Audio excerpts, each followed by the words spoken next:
La república és molt més que un eslògan. Els últims anys l'hem fet servir tant aquest concepte que crec que fins a cert punt l'hem arribat a banalitzar. Hem arribat a buidar de contingut a aquesta república. Nosaltres, des d'Esquerra Republicana, volem omplir aquesta república de contingut.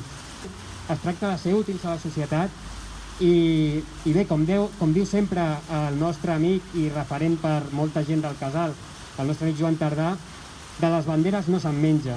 I és que això no va de banderes, no va d'identitats nacionals, no va de llengua, va de drets, va de llibertats, va de fer un nou país per tothom, on tothom pugui viure en llibertat i amb les màximes garanties de viure amb dignitat. I que des d'Esquerra Republicana apostem per la llibertat, l'amnistia i l'autodeterminació.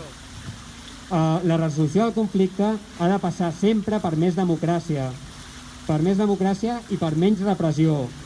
I aquí, en aquests barris, hem de recordar el que va passar l'1 d'octubre. Aquest districte va ser el més colpejat per la violència policial. En aquestes eleccions també ens juguem frenar l'extrema dreta.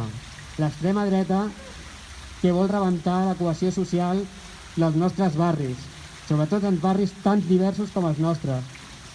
Hem de plantar cara i des d'Esquerra Republicana sempre plantarem cara al masclisme, al racisme, a l'homofòbia, al feixisme, en definitiva. No passaran, els diem ben clar, no passaran. I jo us demano que voteu per aquest projecte republicà, progressista, ecologista i feminista al servei de les persones i al costat de la gent, que es contraposa a aquest projecte al bloc del 155, un projecte monàrquic, centralista, repressiu i avalat per l'extrema dreta i al servei de les empreses de l'IBEX 35.